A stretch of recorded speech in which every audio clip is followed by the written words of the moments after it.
பொங்கல் தொகுப்போடு ரூபாய் 2000 வழங்க வேண்டும் என்று பாஜக சார்பில் சென்னை ஹைகோர்ட்டில் பொதுநல மனு.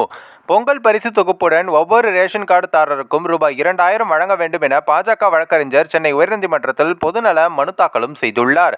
பொங்கல் பண்டிகையை முன்னிட்டு தமிழ்நாடு முழுவதும் குடும்ப அட்டைதாரர்கள் 1 கிலோ பச்சரிசி, 1 கிலோ சர்க்கரை, 1 முழு கரும்பு அடங்கிய பொங்கல் பரிசு தொகுப்பு வழங்கப்படும் என்று தமிழக அரசு அறிவித்துள்ளது. சம்பந்தப்பட்ட ரேஷன் கடைகள் மூலம் இதற்கான டோக்கன் நாளை ஜனவரி 3ஆம் தேதி முதல் வழங்கப்படும் என்றும் அறிவிக்கப்பட்டுள்ளது.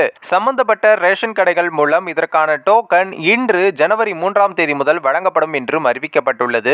அனைத்து மாவட்டங்களிலும் விநியோகம் செய்ய டோக்கன் அச்சடிக்கும் பணி முழுவீச்சில் நடந்து வருகிறது. நாளை முதல் ரேஷன் கடை ஊழியர்கள் மூலம் வீடு வீடாக டோக்கன் விநியோகம் செய்யப்படும். பொங்கல் பரிசு தொகுப்பை பெறுவதற்கான நாள், நேரம் ஆகிய விவரங்கள் டோக்கனில் இடம்பெற்றிருக்கும். தினமும் காலையில் 100 பேர் மற்றும் பிற்பகலில் 100 பேர் பெறும் வகையில் டோக்கன் விநியோகம் செய்யப்படும் என்றும் தெரிவிக்கப்பட்டுள்ளது. இந்த முறை பொங்கல் பரிசு தொகுப்போடு ரொக்க பணமும் வழங்கப்படும் என மக்கள் எதிர்பார்த்த நிலையில் ரொக்க பணம் வழங்கப்படாது என்று கைவிரித்துவிட்டது தமிழக அரசு. எதிர்க்கட்சிகள் பொங்கல் பரிசாக மக்களுக்கு ரூபாய் 2000 வழங்க வேண்டும் என்று கோரிக்கை விடுத்தன. ஆனால் தமிழக அரசை அதனை கண்டுகொள்ளவில்லை.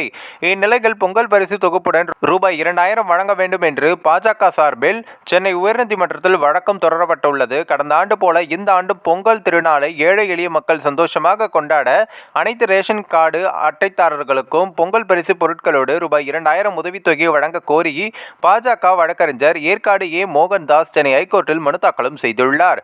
அதில் மறைந்த முன்னாள் முதல்வர் கருணாநிதி பொங்கல் பரிசு கொடுக்கும் வழக்கத்தை துவங்கி வைத்தார். மறைந்த முதல்வர் ஜெயலலிதா ஆட்சி காலத்தில் பல முறை பொங்கல் பரிசு பொருட்களோடு ரொக்க பணமும் கொடுக்கப்பட்டது. எடப்பாடி பழனிசாமி தலைமையிலான ஆட்சியில் 2020 ஆண்டுக்கான பொங்கல் பரிசு பொருட்களோடு ரூபாய் 2000 ரொக்க பணமும் கொடுக்கப்பட்டது. கடந்த காலங்களில் ஆண்ட அதிமுக அரசும் சரி, ஆளும் திமுக அரசும் சரி, எப்போதெல்லாம் தேர்தல் வருகிறதோ அந்த ஆண்டுகளில் எல்லாம் பொங்கல் பரிசு பொருட்களோடு ரொக்க தொகையும் கொடுத்து வருவதை வழக்கமாக வைத்திருக்கிறார்கள்.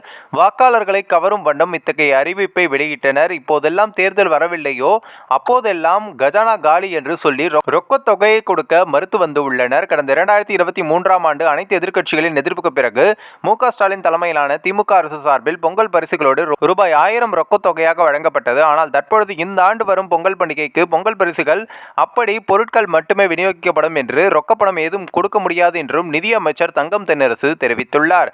அதற்கு காரணம் தமிழக அரசினுடைய கஜானாவில் பணம் இல்லை என்றும் வெள்ள நிவாரணத்திற்கு அதிக நிதி அளித்துள்ளதாகவும் கூறியுள்ளார். எப்போதெல்லாம் மக்கள் உதவித்தொகை மற்றும் நிவாரணத் தொகை கேட்கிறார்களோ அப்போதெல்லாம் திமுக அரசு கஜானாவில் பணம் இல்லை என்று மத்திய அரசை குறை சொல்வதையே வாடிக்கையாக வைத்துள்ளது. கடந்த ஆண்டுகளை விட இந்த ஆண்டு தமிழகத்தில் வெள்ளத்தால் அனைத்து தரப்பு மக்களும், விவசாயிகள், கூலி தொழிலாளிகள், பெண்கள் உள்ளிட்ட அனைவரும் வாழ்வாதாரத்தை இழந்துள்ளனர். மழை வெள்ளத்தால் தங்களது உடைமைகளை இழந்துள்ளனர். விவசாயம் முற்றிலும் நலிவடைந்து விட்டது. விவசாய பயிர்கள் நாசமாகிவிட்டன. எனவே பொங்கல் பரிசு தொகுப்போடு நிவாரணமாக பணம் கொடுக்கவில்லை என்றால் வரும் பொங்கல் பண்டிகையை மக்கள் சந்தோஷமாக கொண்டாட முடியாத நிலை ஏற்படும்.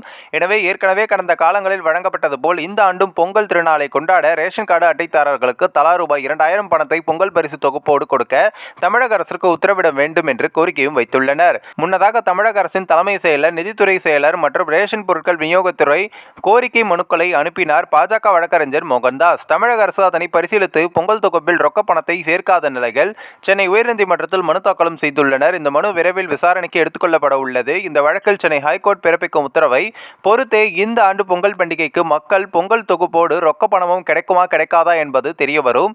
எனவே இந்த வழக்கு அனைவராலும் உற்று நோக்கவும் படுகிறது.